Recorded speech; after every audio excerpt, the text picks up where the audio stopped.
So I think everyone just wants to be treated with kindness and wants to be taken for who they are.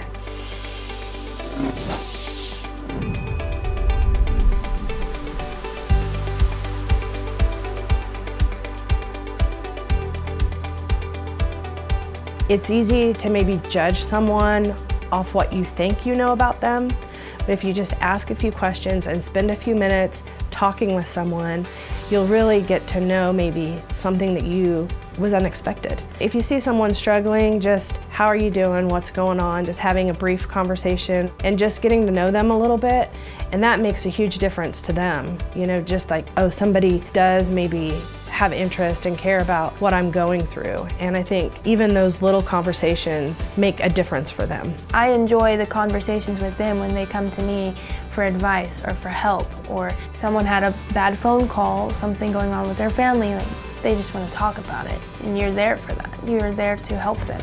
Being able to talk to the guys through their situations and what they're going through is really relieving for me, and it makes me feel like I'm doing a good job. Like, it makes me feel like a better officer, helping them understand the situation that they're in and helping them figure out how to get out of that situation that they're in. So.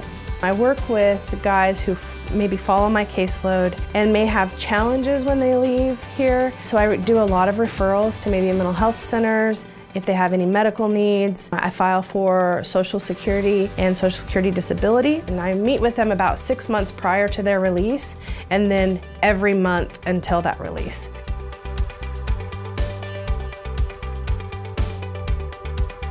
I think we have 4 private industry jobs at this point. So guys will go out and they'll go to the feed yard, get up 3 o'clock in the morning and go out to the feed yard, work cattle all day. I think that the program's great. Instead of a guy being locked up here and then getting out with $100 worth of gate money, private industry gives them that ability to be able to make a little bit of money, save a little bit of money here, and maybe walk out of here with, $10,000 or $15,000 in their pocket. So our minimums will actually get picked up in the morning by a bus or their worker, and they will leave for the day, and then they will come back and basically sleep here. That's really kind of how it works. It's very similar to work release in Wichita. They have to be DR free. They have to meet the minimum custody requirements. And then they also have to interview. They have to interview for a job just like everybody else would. The HR people will come in here and they'll interview a set of them, and they'll pick the right person for the job. So DR free means to stay out of trouble.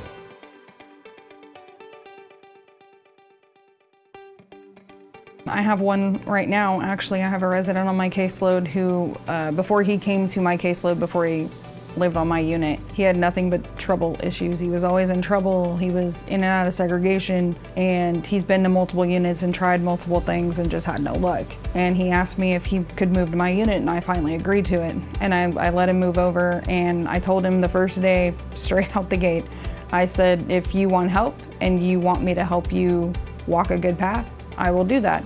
If you're willing to put in the work, I'm willing to put in the same amount of work. But if you're not, then tell me now so that neither of us waste our time. And he is now 13 months DR free, which he has not done any other part of his incarceration ever. And we're looking at him going minimum custody in a couple months. So that's something that was not likely for him before, and it is now. So there was a resident who was incarcerated here at our facility. They had gotten in trouble with something, so as a living unit supervisor, I took another officer, we went down and said, hey, we're gonna place you in restrictive housing, to which he was very upset about and didn't want to comply with. And after talking with him for a little bit, I was like, listen, you're going, so the easiest way is for you to comply and go with us. And he said he wasn't, so when we went to reach to put him in cuffs, he swung and the fight was on. Got control, went through that whole process. Later on, we had a disciplinary hearing to which I had to be a part of. He was arguing that we rushed in on him and things like that. So the mentality was totally against any type of authority or anything like that.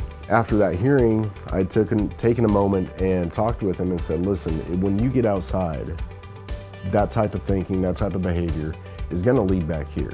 So you have to stop and think about, because I'd had conversations with him before that he had a daughter and things like that. And I said, you're not doing her any good here. You need to be outside. And to get there, you need to get past whatever it is you're dealing with here. He actually had released and then came back, But when he came back, the first time that I had saw him, he had said, "You were the first person I thought of when I had screwed up."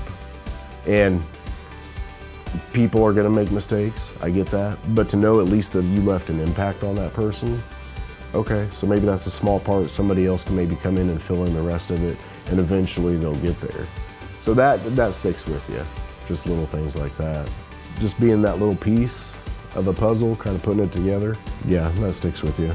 The guy that won the handball tournament, he has, his backstory is very rough. He's always been told that he was worthless. He's always been told that, you know, that he'll never amount to anything, you know. And for him to be able to win that tournament and just the joy, you know, on his face, he actually made me make him a certificate because he wanted to be able to show that off. He wanted to be able to show that off to his visitors when they came and everything, to show that he is worth something, you know, and that he can do some things.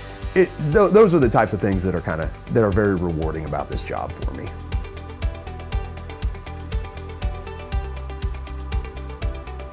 I think that the public perception of that these are really bad dudes, right? They're bad guys, and that's the reason why they're in prison.